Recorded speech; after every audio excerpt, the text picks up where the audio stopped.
Salve, salve, moçada! Professor Rodolfo Damasceno na área, aqui o nosso projeto Super Enem IFCE, tá?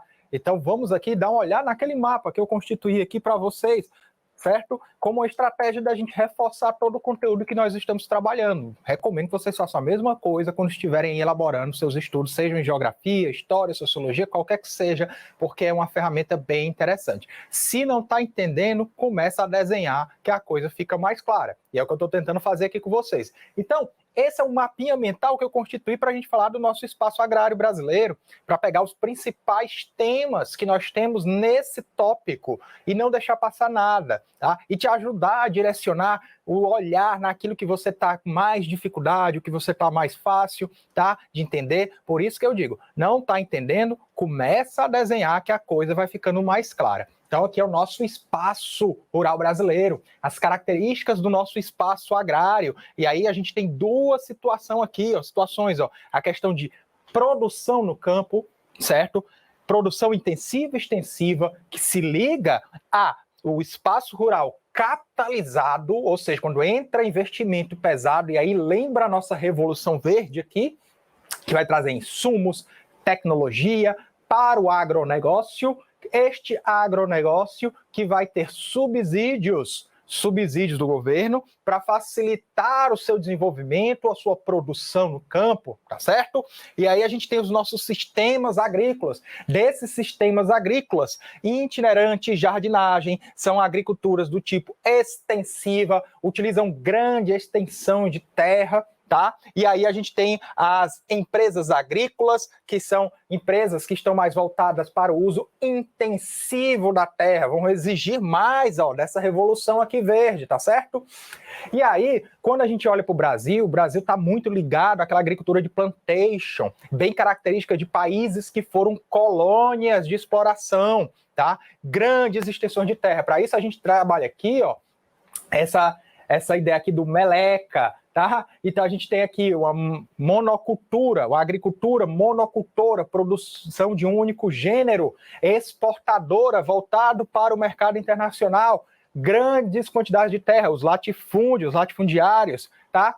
Usando mão de obra escrava para a produção de gêneros alimentícios como café, a cana-de-açúcar. Então a gente tem essas características aí do nosso espaço rural brasileiro. E esse espaço rural acaba se caracterizando por produção de commodities, tá? Ou seja, aquele produto in natura, sem valor agregado, tá?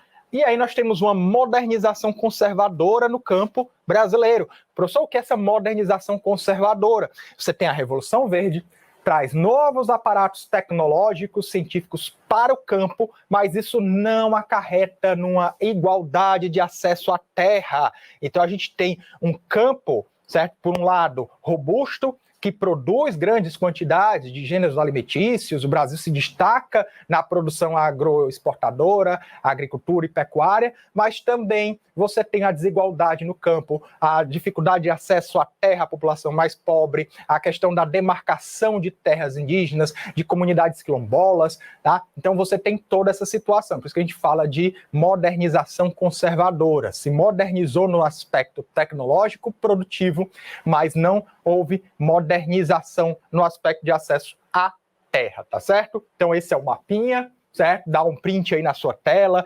imprime, estuda ele, faça outros tipos de mapa mental, tá? Que aí você vai consolidando este conteúdo.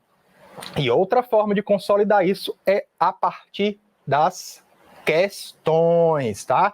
Então já disse, pegue questões de vestibulares, de Enem, concursos públicos, do que quer que seja, tá? Para você treinar todo esse conhecimento. É sempre bom, logo depois do estudo, logo depois de ver um capítulo do livro, de fazer o mapa mental, pegar umas questões ali e começar a resolver, para ver se você absorveu bem aquele conteúdo, se você faz as conexões, que eu falo sempre, as associações, certo? Necessárias para o entendimento do assunto, para não ficar aquela coisa decoreba, tá, pessoal? Porque você que vai fazer o Enem tem muito conteúdo. Só de uma disciplina aqui da geografia, um caminhão de coisas, tá? Para você ter aí no seu arcabouço para fazer a prova. Imagine de todas as outras disciplinas. Então é preciso fazer questões, leituras, mapas mentais. Então vamos lá as nossas questõezinhas, tá certo?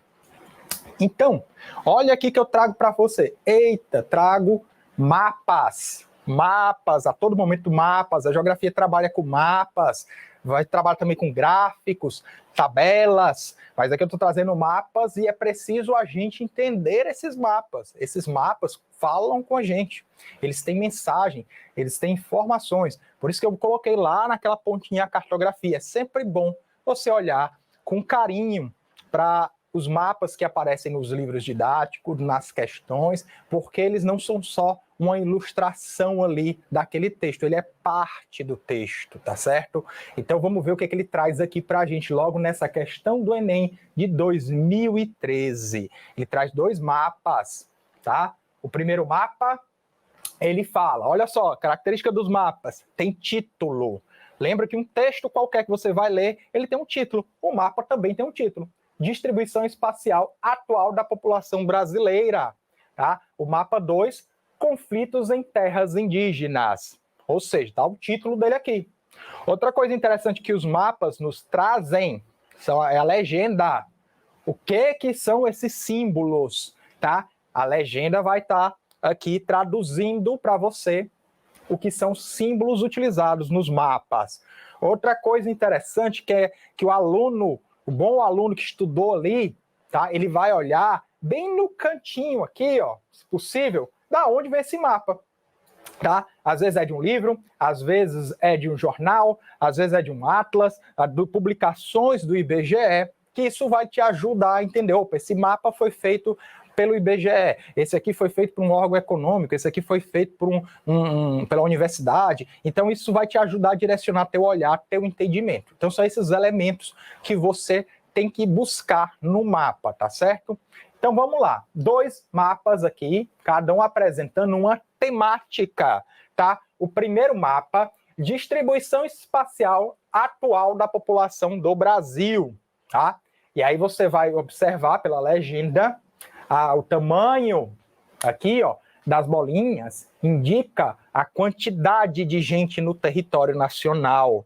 Então, olha só essa questão que eu trago para vocês, esse primeiro mapa, ele ali você poderia dizer, já saquei, professor, isso aqui é uma questão de demografia, não é? Será? Vamos ver.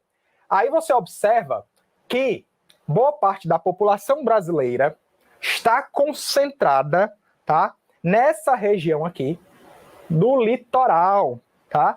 Aqui, ó, o litoral aparecendo aqui, ó, em peso, com a quantidade de gente ó, ocupando a nossa zona litorânea.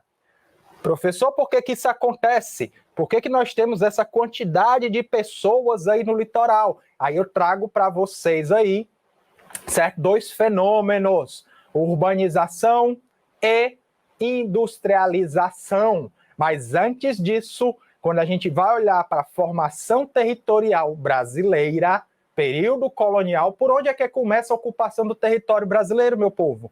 Pelo litoral. Pelo litoral. Nosso litoral é colonizado primeiro, sobretudo começa aqui as grandes cidades do Nordeste, elas vão sendo ocupadas. E observem, aqui no Sudeste, tá? A grande quantidade de pessoas, um aglomerado muito intenso, tá? Aí eu lembro aqui para vocês falar da industrialização, da urbanização, do êxodo rural, que levou uma quantidade de pessoas para essa região aqui, que era mais desenvolvida economicamente, com atividades industriais, econômicas mais dinâmicas, tá certo? E aí você vai olhar para além do litoral e do sudeste, que é essa região aqui, você vai olhar para os demais territórios, para as demais regiões do Brasil. Então, quando eu chego aqui, ó, centro-oeste, tá? E norte, eles estão se destacando pelo quê? Pelo vazio ocupacional. Isso mostra o quê, pessoal? Que a população brasileira ela é mal distribuída no nosso território. Brasil, 5º país em extensão territorial do mundo, tá? 5ª maior população do mundo. E olha como ela é distribuída no território, tá? Olha essa situação aqui. Então você faz a leitura, essa leitura do mapa com base naqueles dados, aquelas informações que a gente trabalha em conteúdos passados para entender o que esse mapa está mostrando. Aí você vai para o segundo mapa. Conflitos em terras indígenas. E aí eu quero olhar, pensa assim, vamos lá. Aqui, o branquinho, não sei se dá para ver daí, mas aqui você tem áreas de terras indígenas, tá? E você tem essas áreas mais escuras, garimpos e madeireiros, tá? E a área mais clarinha aqui, fazendeiros, poceiros, certo? Pressão de políticos locais. E aí aqui tudo que vocês estão vendo é o conflito por terras que ocorre no Brasil. Então você já sacou aí, opa, professor, essa questão do Enem 2013, no início trouxe o mapa da distribuição espacial do Brasil, tá? Pensei que era sobre demografia, mas na sequência ela traz um mapa sobre conflitos em terras indígenas. Se está falando de conflitos em terras indígenas, a gente está chegando numa questão ali sobre Brasil agrário, espaço agrário brasileiro. E aí eu estou vendo por esse mapa aqui que a quantidade de conflitos no litoral, nessa área litorânea do Brasil, por terras indígenas, por ceros, ela é bem menos, ó, tá? Então, a gente tem aqui, observem, como essa área tem uma quantidade menor, também o Nordeste aparece aqui, de conflitos, quando eu comparo com essa região norte. E olha onde eu risquei aqui, preste atenção. O que se destaca aqui, meu povo? O que se destaca nessas duas áreas, né? A fronteira agrícola. A fronteira agrícola se destaca aqui. Nessas áreas aqui onde a atividade da pecuária, da agricultura avança sobre a floresta amazônica, tá? E também, consequentemente, sobre as áreas de indígenas, população quilombola. Então, você percebe que aqui, onde há uma ocupação maior, certo? Onde há uma ocupação maior da população, onde foi uma ocupação histórica, né? Onde foi uma ocupação histórica mais intensiva, tem menos terras indígenas. Olha só, faço o comparativo. Terras, população, maior densidade demográfica, maiores cidades do país estão localizadas no litoral, menores conflitos no campo. Quando a gente vai para cá, essa área, que é esse vazio aqui, ó, que tem muita floresta, ainda tem as comunidades indígenas. E é aí que acontece os grandes conflitos por terra. Vamos à questão, tá? E aí nós temos aqui, ó, os mapas representam distintos padrões de distribuição de processos socioespaciais. Nesse sentido, a menor incidência de disputas territoriais envolvendo povos indígenas se explica ou seja, ele quer saber por que em determinada região do Brasil, das regiões do Brasil, existem menos disputas territoriais pela posse da terra. Então você viu dois mapas, um ali com a distribuição da população brasileira e o outro sobre os conflitos. E aí ele pergunta, a partir daqueles dois mapas, por que em uma determinada área tem menos conflitos. Vamos aos itens. Olha lá, o item A ele fala fertilização natural dos solos. Ele está dizendo que a menor incidência de conflitos numa dada área do Brasil porque o solo é mais fértil. Aí você tenta associar qual é a relação. Lembra aquilo que eu falei? Sempre tem questões do tipo absurdas que servem aí, ó, para a gente eliminar o quanto antes. Esse aqui, ó, tá estranho, vamos embora. Expansão da fronteira agrícola. Aí, olha, cuidado para você não se confundir. Onde ocorre essa expansão da fronteira agrícola, tá? Que essas áreas aqui, ó, que eu circulei, é que está acontecendo maior quantidade de conflitos.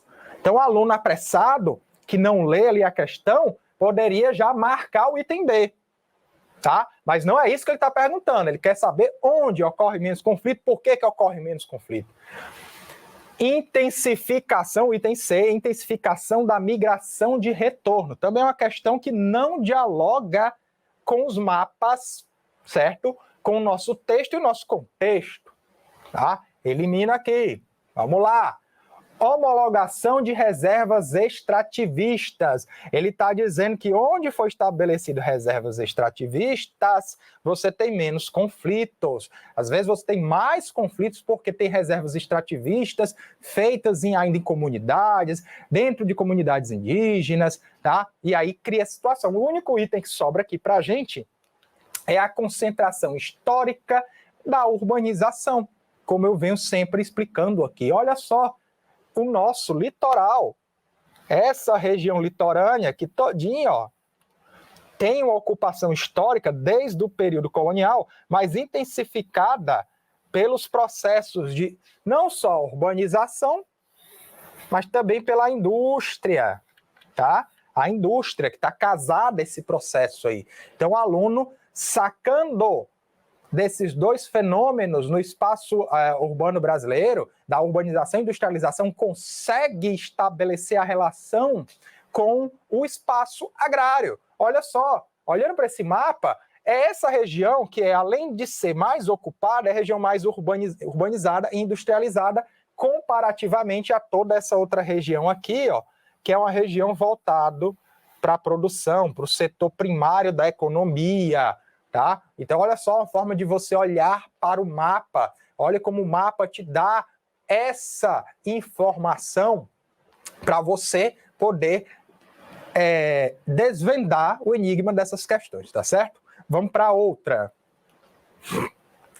Enem de 2011. O que ele vai nos trazer? Olha só, estou trazendo só questão com mapas, gráficos, tabelas, que é para a gente aprender a fazer a interpretação dessas informações e aí apontar o item correto. Então, lembre-se, não olhe mais para o mapa da mesma forma que você olhava antes e nem para uma tabela, nem para um gráfico. Leiam eles. Vão lá, leia, tire informações, tá? Que a questão simplesmente do Enem faz isso, viu? A questão do Enem, ele já dá a resposta para você no mapa, no gráfico ou na tabela, tá? Basta você entender, tá? Basta você olhar com frieza, com cuidado, para poder achar o item correto. Então, ele traz aqui, ó, certo? Uma cadeia da agroindústria integrada ao supermercado. Olha que interessante. Ele está querendo estabelecer, certo? A agroindústria está ali, faz o seu produto, levando até onde? Até o consumidor final, que é o supermercado, tá? Então, ele estabelece isso aqui nesse mapinha, nesse diagrama, né? Então, aqui no topo, você tem os bancos e os financiamentos, barra financiamento. Lembra lá que lá no mapinha mental, certo? Eu disse que a agroindústria aqui, ó, ela recebe benefícios. Ela recebe benefícios, certo? Uma forma de proteção do governo. Falei, os subsídios, tá? Os subsídios, nosso agro recebe os subsídios, tá?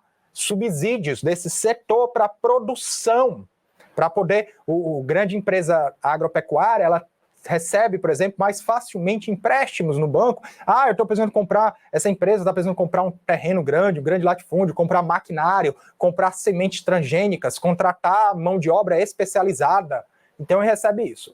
Aqui, seguindo para essa segunda hierarquia, nós temos a produção de insumos agrícolas, sementes e agrotóxicos. Então, você tem um banco, a área financeira, o setor financeiro, o setor que tem dinheiro, ó, investindo nessa cadeia aqui, ó, para produzir insumos, sementes alteradas geneticamente, os agrotóxicos, para quê? Para acelerar a produção no campo, tá? A produção no campo mecanizado, no campo capitalista, tá? É uma produção que tem um tempo, e não é o tempo da natureza. Eu não posso esperar que a semente germine e dê uma espiga de milho no tempo dado pela natureza, porque você tem que produzir uma quantidade grande dentro de um determinado prazo para vender e obter determinado lucro. Tudo calculado. Daqui na sequência, você tem a comercialização de insumos agrícolas. Então, você tem a produção dos insumos, as sementes agrotóxicas, e eu vou comercializá-los, tá? E aqui nós temos o agricultor também recebendo incentivos, tá certo? E aí tem um intermediário até chegar que pega este produto feito pelo agricultor, pela empresa agricultora, compra e passa para os supermercados, para redes de supermercado. Então, pessoal, o que está mostrando aqui? O caminho que é aquele produto que você vai lá no supermercado, faz até chegar ali à prateleira, até chegar em você, consumidor final. Existe esse emaranhado complexo de coisas por trás ali da hora que você pega um saco de feijão, um saco de arroz, tá? Ou açúcar, qualquer coisa do tipo. E tá aqui, ó. Tudo isso está acontecendo por trás. Ali é só o momento final do produto acabado, tá certo? Então vamos seguindo aqui. O organograma apresenta os diversos atores, ou seja, quem está participando, que interagem nessa cadeia agroindustrial e a intensa relação entre os setores primários, lembra lá, primeiro setor da economia, pecuária, agricultura, tem o extrativismo mineral, certo? O vegetal, o secundário, certo? Que seria a indústria que vai aparecer, e o terciário, que aqui no caso o comércio, que está comercializando, tá? E também o sistema de financiamento de bancos. Nesse sentido, o secundário aqui entraria, por exemplo, na produção até de agrotóxicos, tá? Produção de maquinário, tá? Então, aqui nesse sentido, a disposição dos atores na cadeia industrial demonstra o que ele quer perguntar aqui. Ele está perguntando o que essa disposição, esse organograma está evidenciando. O que você consegue tirar dele? O que ele evidencia? Tá? Primeiro, autonomia do setor primário. O item A, ele está dizendo que o setor primário é autônomo e que não necessita dos outros setores. Está errado. Você logo de cara vê que precisa do financiamento até chegar ali no consumidor final. Então, não é correto. B, a importância do setor financeiro. Opa, olha que interessante. A importância do setor financeiro. De cara, meu povo, o organograma coloca o setor financeiro aqui, ó, num grau de hierarquia 1, se a gente for colocar aqui uma hierarquia, tá? Esse aqui, ó, tá no 2, e no último aqui, o estágio, ó, o consumidor final, tá? Olha que interessante, o organograma já dá a resposta dessa questão muito fácil. Ele evidencia isso, a posição. Então, a importância do setor financeiro, que está ali colocando dinheiro, investindo, dando empréstimos para esse setor. Né? Nosso item B. O C, por que não poderia ser o C? O distanciamento entre campo e cidade? Não, gente. O distanciamento foi superado. Não só o distanciamento geográfico, no sentido de que é difícil de um produto que foi feito no campo chegar na cidade. Não, você tem toda uma infraestrutura construída de circulação para que aquele produto chegue à cidade num curto espaço de tempo. Tá? Não é à toa, por exemplo, que se desenvolveu aí tecnologias como caminhões frigoríficos. Né? Você tem um abatimento no frigorífico lá da carne bovina e ele chega lá fresquinho na cidade já, quem sabe até no mesmo dia. Tá? Então esse item C não cabe. O D, a subordinação da indústria à agricultura. Não. Como assim a indústria está subordinada à agricultura? Não, você tem a indústria que é separada, sim, então, que produz outros produtos que não têm relação com a agricultura. Tudo bem, eu posso pensar numa indústria que fabrica tratores, colheitadeiras, mas aí é um ponto bem específico, tá? É horizontalidade das relações produtivas. O organograma, na sua disposição, já evidencia que não há uma horizontalidade, tá? Então, olha só, o item correto, o item B. Vamos aqui, próximo, tá? Enem de 2018. A manutenção da produtividade de grãos por hectare tem sido obtida, entre outros, graças ao aumento do uso de fertilizantes. Olha só, uma questão que fala sobre aumento de produtividade. Contudo, a incapacidade de regeneração do solo ao longo prazo mostra que, mesmo aumentando o uso de fertilizantes, não é possível alcançar a mesma produtividade por hectare. Então, um texto aqui que vem da globalização da natureza e a natureza da globalização.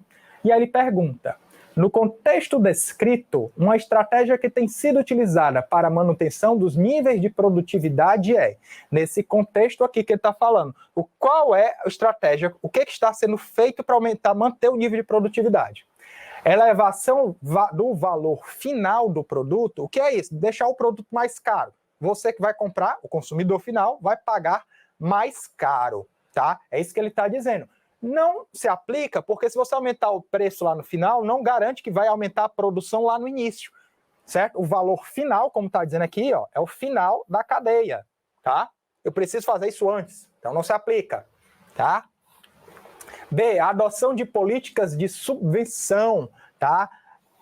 A adoção de políticas de subvenção chega a nem dialogar com o texto que foi falado aqui, tá? Então, não cabe.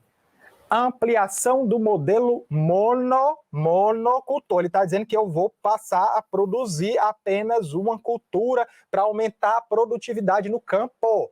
Isso também não se aplica. Vamos lá, investimentos no uso de biotecnologia, opa, que interessante.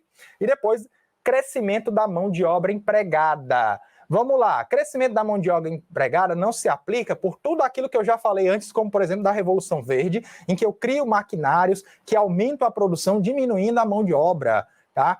Então o que sobra aqui, meu povo? Investimento em uso de biotecnologia, que é o que a Revolução Verde trouxe para o campo. E tem a ver com o conteúdo, na medida em que ele fala aqui, ó, aumento do uso de fertilizantes, tá? Então, quando eu vou aumentar o uso de fertilizantes, de defensivos agrícolas, eu procuro aumentar aí a minha produtividade, tá certo? É um caso interessante, que a gente até tem aqui da próxima questão, quando eu faço correção da acidez do solo, quando eu crio sementes transgênicas, quando eu faço estratégias que vai, num curto espaço de tempo, e quem sabe numa quantidade de terreno menor, produzir mais, tá certo? E aqui, no Enem de 2012, tem uma questão bem interessante. Olha só essa questão, ela é muito bacana. Ela está juntando aqui a questão de mudanças climáticas, certo? Mudanças climáticas, problemas ambientais, dentro de uma questão de espaço agrário, certo? E se duvidar, ela junta até um pouco com geografia econômica. A interface clima e sociedade pode ser considerada em termos de ajustamento à extensão e aos modos como a sociedade funciona em uma relação harmônica com seu clima. O homem e suas sociedades são vulneráveis às variações climáticas. A vulnerabilidade é uma medida pela qual a sociedade é suscetível de sofrer por causas climáticas. Então, você está lendo aí, né, um texto que vem de introdução à climatologia para os trópicos. Aí você, opa, professor, essa questão então é de climatologia. Mas vamos ver o que os itens, a pergunta, o comando da questão está dando, tá? Considerando o tipo de relação entre o ser humano e condição climática apresentada no texto, uma sociedade torna-se mais vulnerável quando? Em relação à questão do clima, quando é que uma sociedade se torna mais vulnerável? O que faz ela ficar mais vulnerável ao clima? Que situação essa sociedade, que atividade econômica essa sociedade pode ficar vulnerável às mudanças climáticas? Vamos lá. Concentrar suas atividades no setor primário. Pessoal, de novo, o que é o setor primário da economia? Agricultura, pecuária. Sobretudo a agricultura, ela depende do quê, pessoal? Principalmente do quê? De um bom regime de chuvas, água, tá? Para abastecer aí os rios, os lençóis freáticos, para irrigar a plantação, água para o abastecimento dos animais. Então, logo de cara, o item A fala concentrar suas atividades no setor primário. Você tem uma sociedade que concentra fortemente a sua economia no setor primário, ela vai ficar muito suscetível à mudança climática. Porque se, por exemplo, começa uma crise hídrica, diminui o regime de chuvas, isso vai afetar a produção, diminui a produção de comida, tá? Coloca em risco a chamada segurança alimentar da nação. Esse país aí vai deixar de exportar, vai deixar de vender. Está parecendo o Brasil, né? Nessa situação, olha como as mudanças climáticas podem ser prejudiciais ao Brasil. Então, logo de cara, o item A, ele já mata ali a questão, ele já está logo em cima desse enunciado. Por que não pode ser a B? Apresenta estoques de elevados alimentos, ou seja, como é que tem um estoque elevado de alimentos coloca em risco a sociedade se o clima mudar, né? São questões que não articulam bem com o que está aqui. Possuir um sistema de transporte articulado, a gente não está falando de rede de transportes, tá? Um sistema de transporte articulado não seria prejudicial em uma mudança de clima, a não ser se esse sistema de transporte fosse muito baseado, por exemplo, nas hidrovias, tá? Diversificar a matriz de geração de energia. Não, uma matriz de geração de energia diversificada seria interessante para justamente se proteger dessas mudanças climáticas. Se observarmos a matriz elétrica brasileira, tem uma diferença, a matriz energética e a matriz elétrica. A matriz energética é todo o conjunto de recursos e fontes de energia usada para produzir energia. A matriz elétrica é todas as fontes utilizadas para produzir eletricidade.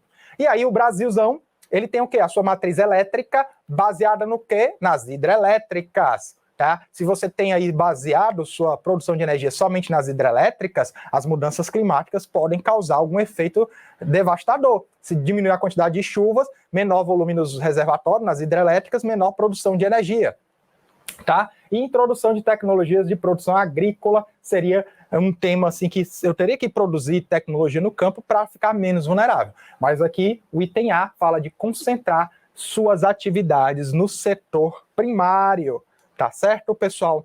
Então, essa foi a nossa aula de hoje. Espero que tenham gostado, tá? Então é isso, façam os exercícios, tá? Vão buscando ali desenvolver suas habilidades, vão fazendo os mapinhas mentais que ajudam muito, tá certo? E é isso aí, conto com vocês na próxima aula. Falou!